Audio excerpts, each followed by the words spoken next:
Welcome, here I've got Xiaomi Redmi Note 10 and I'm gonna show you how to change image quality in the camera app at this device.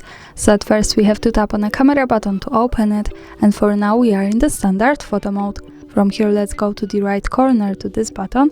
When we tap on it we get access to more options about the camera we can manage. Now let's move to the left to this settings button so we can open the advanced camera settings. And here we have the picture quality option, so when we tap on it we can decide to keep this on high, standard or low.